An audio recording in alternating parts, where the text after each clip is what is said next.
Very good. Number 2, Alexandra.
Bien, buenas noches.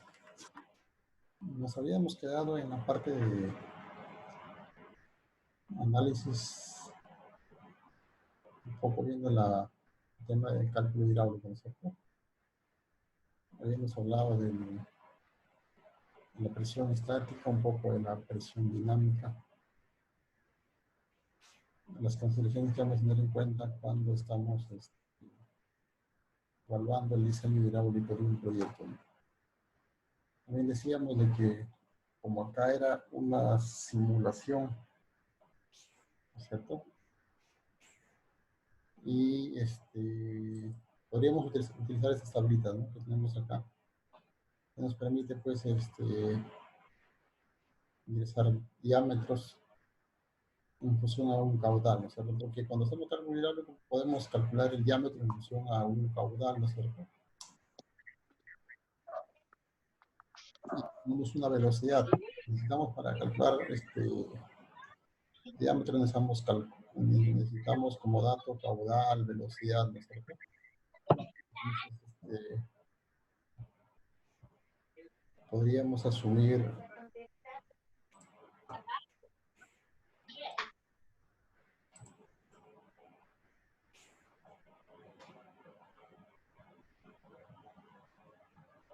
ya. Me están preguntando, yo les comenté también que deberíamos tener en cuenta el tema de la velocidad mínima y las velocidades máximas, ¿no es cierto?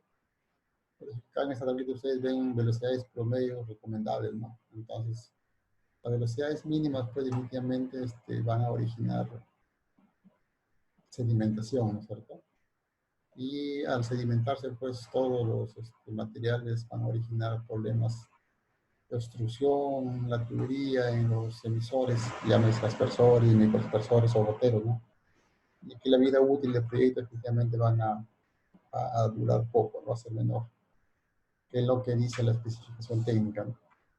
Muchas velocidades tampoco es muy bueno, ¿no? Entonces, va a originar un desgaste en la tubería, ¿no es cierto? Entonces, no es recomendable. Entonces, por eso se recomiendan estas velocidades promedio, ¿no? Que deberíamos por ahí manejar los diámetros y que nos permiten manejar estos promedios de velocidad, ¿no? Entonces, por ejemplo, si nosotros estamos en el tramo que estamos diseñando, va a circular un caudal en litros por segundo, por ejemplo, ¿no? De 2.7 a 4.7 litros por segundo. De frente podríamos estimar 2 pulgadas, ¿no?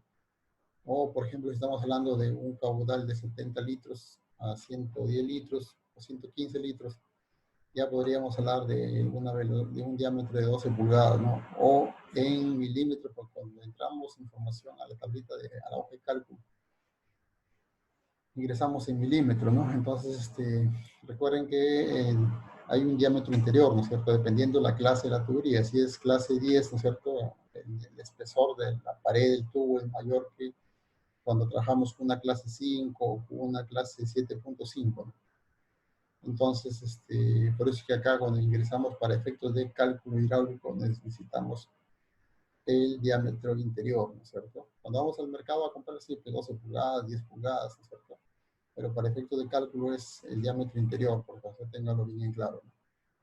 Entonces, algunos hojas de cálculo te piden en metros cúbicos por segundo o te piden en litros, ¿no? Pero eso no es problema, simplemente se convierte, ¿no? Entonces, con estas velocidades, nosotros trabajamos con un promedio y tratamos de que el proyecto esté dentro de su rango, ¿no? Pero esto es para una primera simulación. Es que chequeas esto, ya puedes decir que este diámetro que has ingresado es correcto, o si es la velocidad muy alta, puedes pasar al siguiente rango, ¿no? Aumentar diámetro, ¿no? O si es muy baja, pues reduces el diámetro, ¿no? Entonces, con esto juegas prácticamente para tener velocidades y que al final lo comparas con tus pérdidas de carga, ¿no? Entonces decíamos que para determinar las pérdidas de carga influye la longitud del tramo, influye el caudal, ¿no es cierto? El diámetro de la tubería, lógicamente. Pues acá tenemos algunos ejemplos, ¿no es cierto? Algunas consideraciones sobre la presión dinámica, ¿no? Entonces, se ha visto casos, por ejemplo, que tiene problemas en la conducción del agua, ¿no? A veces decimos, no funciona el sistema, el agua que está en el punto A o en este punto de la captación no llega al punto A, ¿no? Entonces, es porque a veces hay un problema de energía o presión negativa, ¿no? Entonces, por acá el concepto dice, es muy importante tener claro el concepto de presión dinámica, porque esta es la que va a proporcionar energía necesaria para hacer posible el flujo del agua por la tubería, ¿no? Entonces, si hay presión, va a haber un flujo en la red, si no, pues vamos a tener problema de que no sale el agua, ¿no? Un valor negativo de presión dinámica siempre será inadmisible, ¿no? Porque provocará que el flujo de agua se detenga, como en el caso de la primera figura. Entonces, lo que nos interesa es de que haya una corriente de agua, ¿no? Lo podemos ver aquí como ejemplo de un cálculo hidráulico, ¿no? Por ejemplo, aquí podemos ver, estos son los tramos. O sea, les dije que para efectos de cálculo hidráulico necesitamos tener todo el esquema hidráulico e identificarlo por tramos, ¿no? Por ejemplo, acá tenemos del reservorio al punto A, del punto A al punto D, del punto D al punto E, y así sucesivamente. Entonces, acá que ingresamos la longitud del tramo, ¿no es cierto? Longitud del tramo. Y el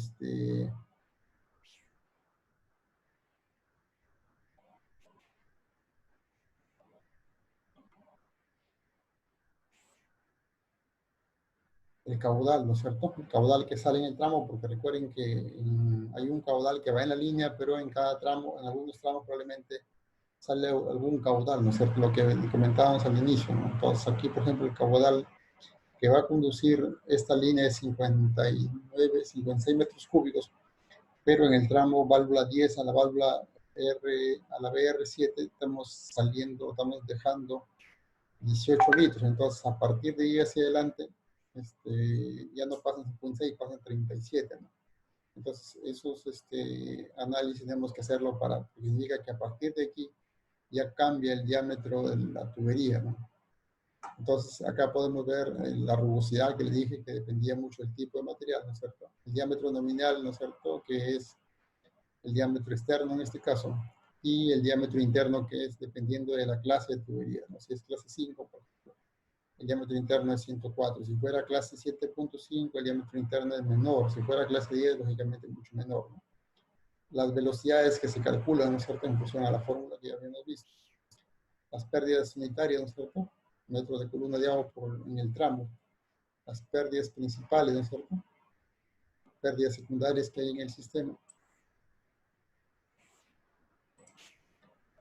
y las sumas de las pérdidas acumuladas. Nos sumamos eso y tenemos lo que, las pérdidas totales del tramo, en este caso del reservorio, el punto A, ¿no?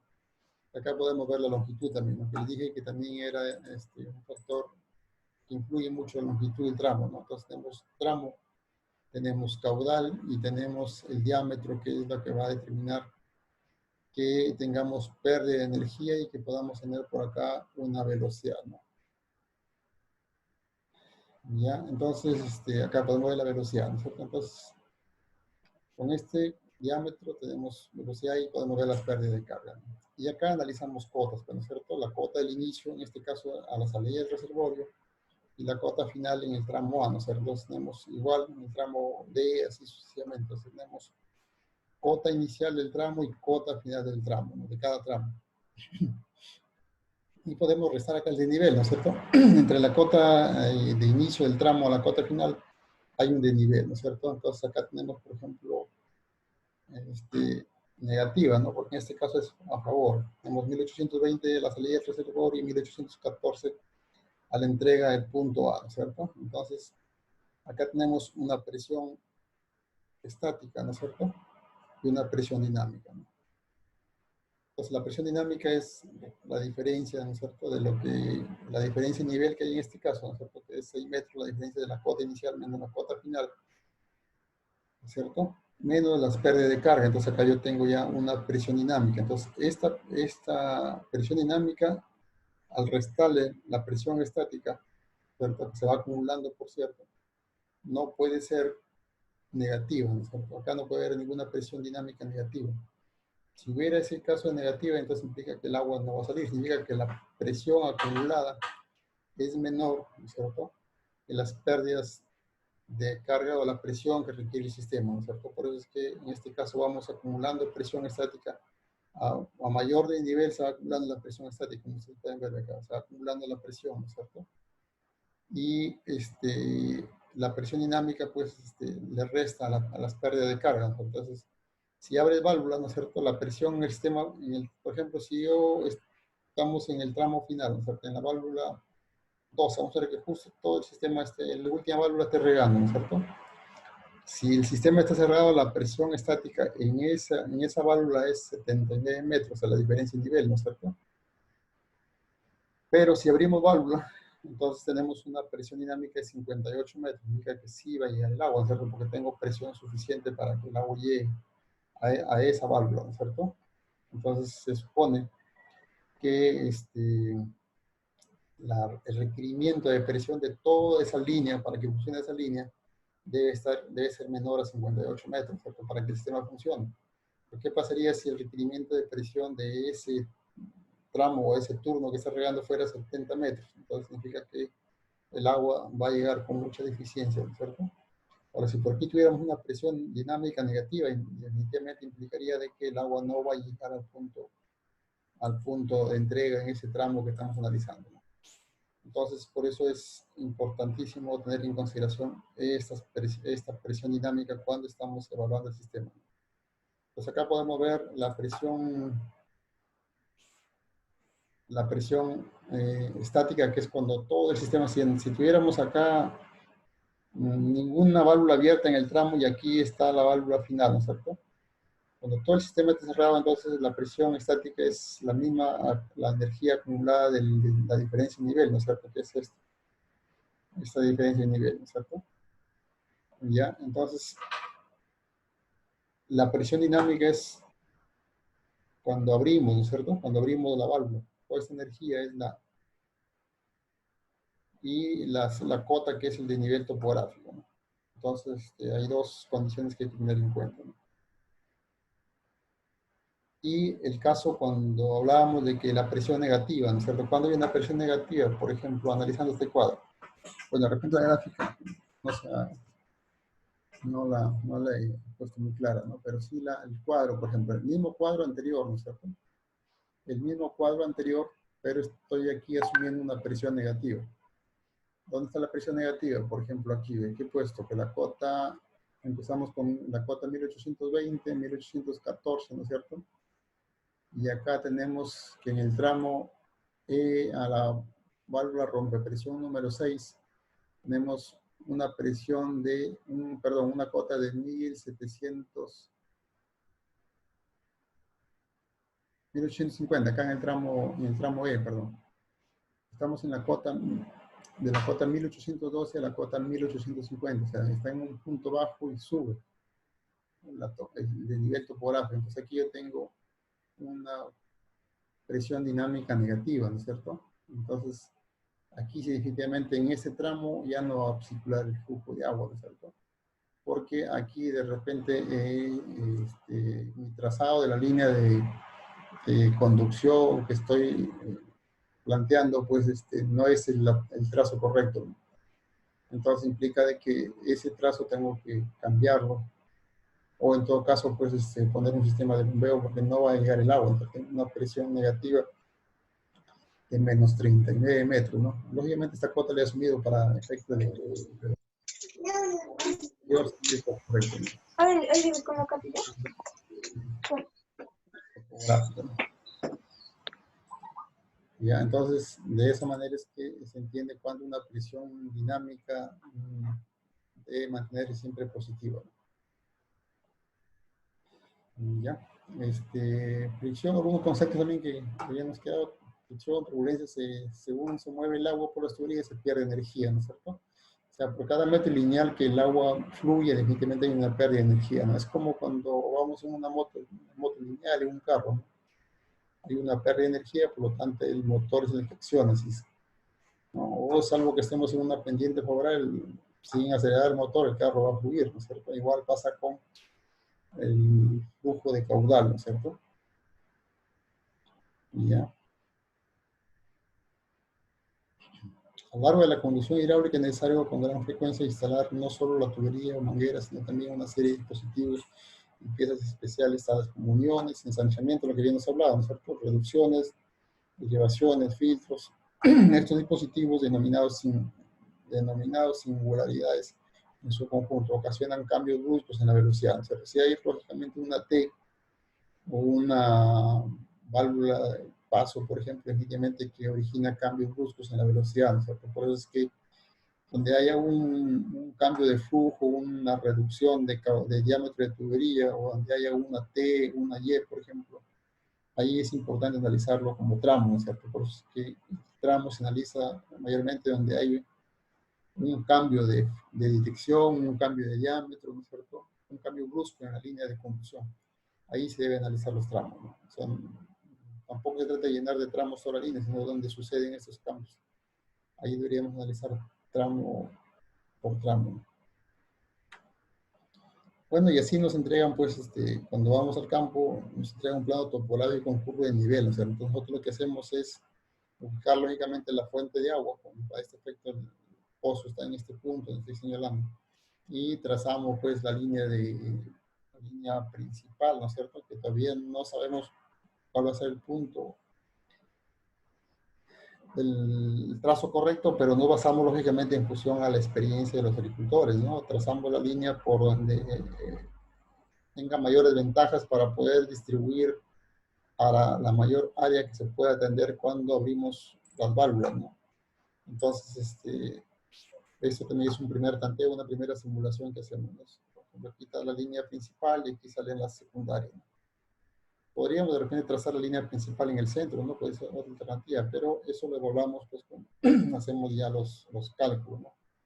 Para que en lo posible se origine también la menor cantidad de pérdida, ¿no? Entonces, la topografía es influyente aquí, ¿no es cierto? Porque según esta gráfica, este es el punto más alto y esta es la parte más baja. O sea, lo que pasa si yo trazo la línea principal en el eje, ¿no es cierto? En el centro. Aparentemente me va a ser más favorable porque yo puedo trazar líneas secundarias hacia ambos lados, ¿no es cierto?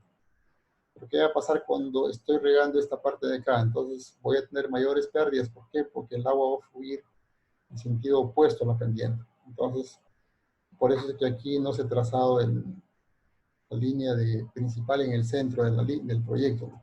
Se ha trazado en la parte más alta. Entonces, esas son algunas consideraciones que debemos tener cuando hacemos el primer planteamiento del trazo para el proyecto, ¿no?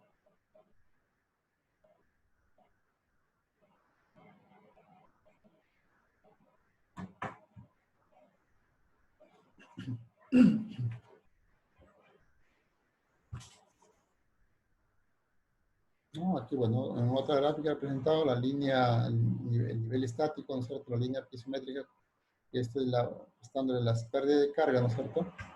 Y que acá tenemos pues una presión estática, ¿no? Esta es la presión estática cuando el sistema está cerrado, ¿no? Entonces, esas son algunas cositas que tenemos que evaluar. ¿Cómo calculamos las pérdidas de carga, no? Aquí las fórmulas muy conocidas por Hansen-Williams, ¿no es cierto? Ahora, calcular esas pérdidas de carga, distinguiremos pérdidas de carga continuas, ¿no es cierto? Son las que existen como consecuencia de la fricción en las tuberías o mangueras, ¿no es cierto? Entonces,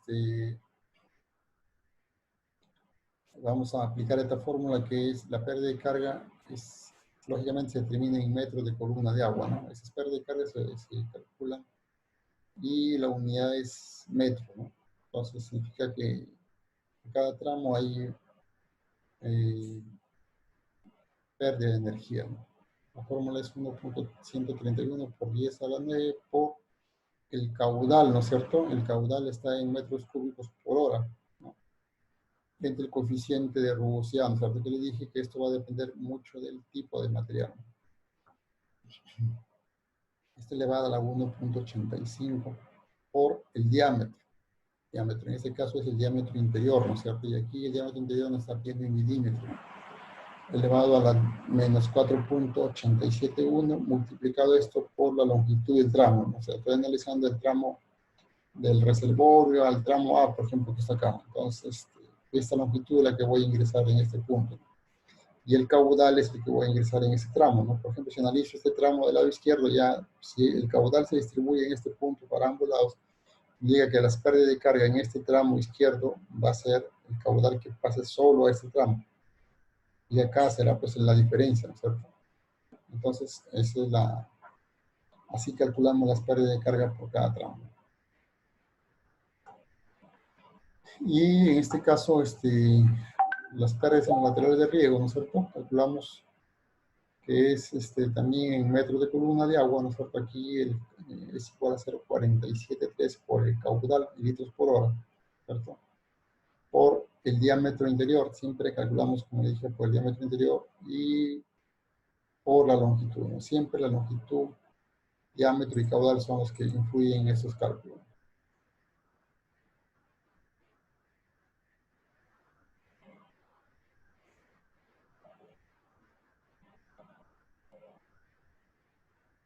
Claro, si es PVC, el diámetro, el coeficiente va a ser el mismo, así sea diferente diámetro, ¿no? O sea, si sea de 8 pulgadas, de 10 pulgadas, el coeficiente va a ser siempre el mismo, ¿no? Ahora, si es, vamos a poner, fierro corrugado o aluminio, y ahí sí son diferentes diámetros, diferente coeficiente, ¿no? Por aquí creo que hay una tablita donde le mencionaba, por ejemplo, acá, ¿no? Si es PVC, el coeficiente es 150, ¿no? Si es acero, por ejemplo, el coeficiente es 145, polietileno, aluminio, ¿no es cierto? Entonces aquí vamos a esta tablita y tenemos el coeficiente de fricción, ¿no es cierto? Entonces este es el dato que ingresamos en la fórmula, ¿no? Dependiendo del tipo de material. Del tipo de material, porque el diámetro no influye para determinar el coeficiente, por ejemplo. O sea, si ya tu línea está haciendo, vas a plantear tubería de PVC, por ejemplo, el coeficiente sería 150, ¿no es cierto? Y así cambia pues a 8 pulgadas, 10 pulgadas, el coeficiente va a ser el mismo, ¿no? Ya, y bueno, para los efectos de los laterales y portolaterales que se analiza definitivamente, ¿no? Tenemos que analizar la línea crítica, ¿no? En caso de los portolaterales. ¿Ya? Entonces, esto es para efecto mayormente de los sistemas de riego presurizado, ¿no? Y pues,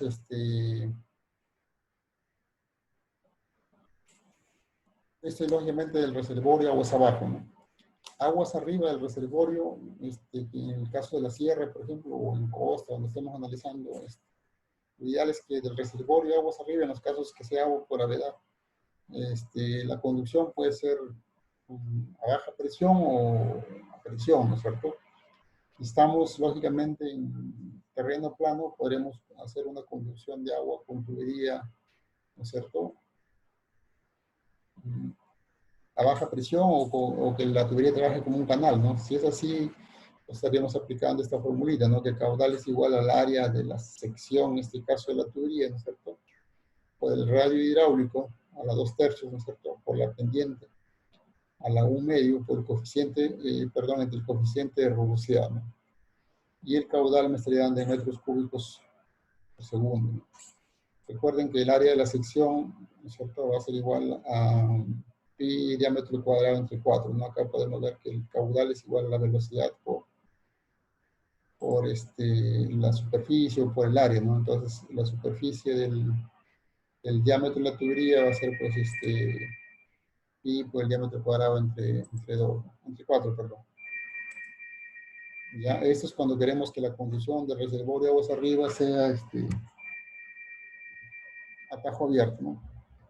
Pero si queremos también que esa agua, en caso de donde podamos aprovechar energía, podemos hacer que la conducción sea a presión, ¿no? Significa de que vamos a obviar de repente varios tramos innecesarios y podemos llevarlo por pendientes, subidas, bajadas, como decimos previamente. Entonces, ahí podemos aprovechar esa energía para acumularla y hacer que el agua llegue a un punto. Entonces, aquí aplicaríamos esta formulita, ¿no? Que el caudal es igual a 0.304264 por el coeficiente de nuestra reflejancia, ¿cierto? Por el diámetro que está en pulgadas, ¿cierto? Elevado a la 2.65 por la pendiente a la 0.64, ¿no? 0.54. Entonces, con esta fórmula podríamos calcular las pérdidas de energía en conducciones de agua a presión, ¿no? Y podemos despejar, lógicamente, ¿no?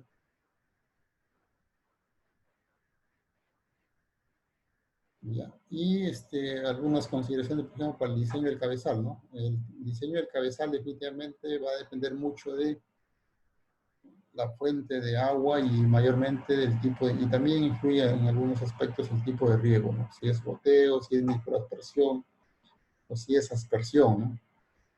Entonces, cuando hablamos de riego por goteo, por ejemplo, se requiere que haya un mayor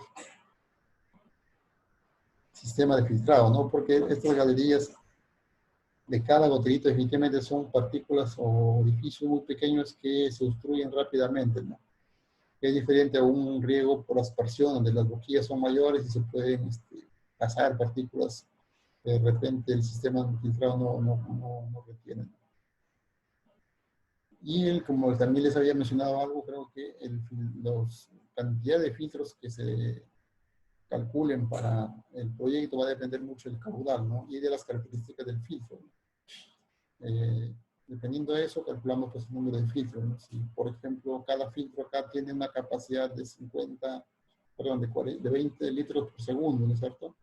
Y el pozo que estoy diseñando tiene 50 litros, entonces simplemente digo, si cada filtro tiene 20 litros por segundo, entonces 50 entre 2, entre 20, estamos hablando de 2.5 filtros. Entonces, por lógica, vamos a poner acá.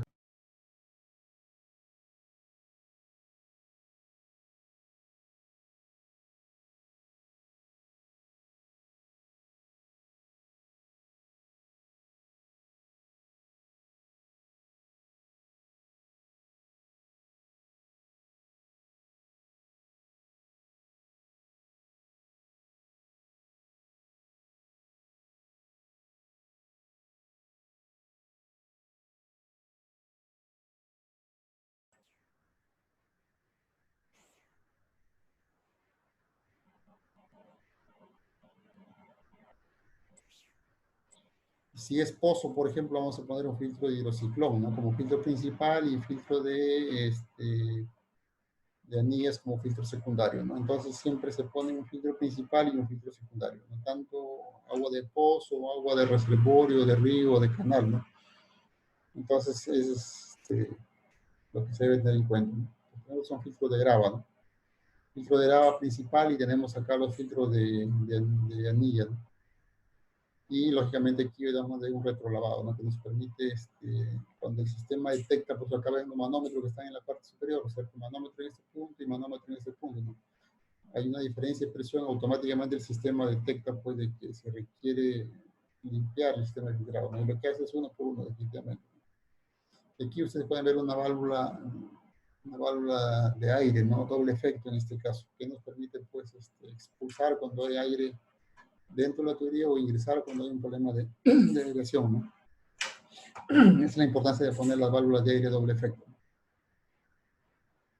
Bueno, y el diseño que se hace cuando estamos hay que dibujarlo lógicamente en el plano, ¿no? Bueno, acá tenemos otro tipo de filtrado, ¿no? Hay una gama de características de este tipo de filtro que se pueden diseñar, ¿no?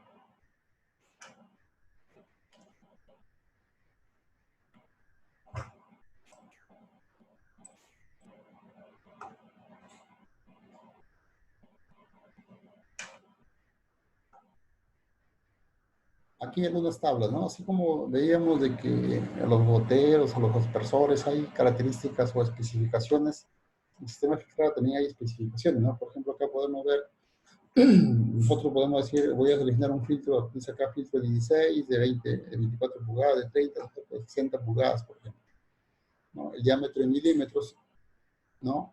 Y tienes acá el rango de caudales, ¿no? Entonces, por ejemplo, si yo selecciono un filtro de grava, por ejemplo, de 16 pulgadas, este filtro tiene un rango de caudales entre 6 a 10 metros cúbicos por hora, ¿no? Entonces yo podría escoger un promedio, ¿no? 8, por ejemplo, 8 metros cúbicos por hora. Entonces significa que cada filtro va a pasar 8 metros cúbicos por hora, ¿no? ¿Qué pasa si yo tengo el pozo que va a poner un caudal de 20 metros cúbicos por hora? Entonces, ¿cuántos filtros debería tener? Lógicamente 3, ¿no? Entonces aquí ya tenemos una idea de cómo determinar el número de filtros, ¿no? Para su sistema de riego, ¿no? Y así también hay especificaciones para los filtros de anillas, para, ¿no? El filtro hidrociclón, por ejemplo, ¿no? Tiene sus especificaciones que les permite, pues, seleccionar, y acá tenemos las presiones, por ejemplo, ¿no? Nuestra tablita de presiones, bueno, acá está en bar, lo convierten, pues, lógicamente a metro, ¿no? Acá tenemos el caudal, ¿no es cierto? El caudal, así como veíamos acá que el filtro tiene una especificación, el diámetro del filtro y su caudal que va a filtrar, ¿no es cierto? La capacidad de filtrado. Aquí podemos ver también en función a la característica del diámetro del filtro y en función al caudal, ¿no es cierto? Yo puedo determinar cuál es la pérdida o la presión que requiere el sistema, ¿no? Por ejemplo, si yo he seleccionado un filtro de 8 metros cúbicos por hora, dije, ¿no es cierto? Yo tengo por acá 6, 7, 8. Yo proyecto esto y era de 16 pulgadas, ¿cierto? Voy acá, proyecto hacia arriba, 16 pulgadas, giro a la izquierda y tengo yo las pérdidas o la presión que requiere el sistema, ¿no? Estamos hablando de 0.12 bar por ahí, ¿no? Entonces 0.12 bar lo multiplico por 10.8, creo que es un bar, ¿cierto? Ya tengo la presión.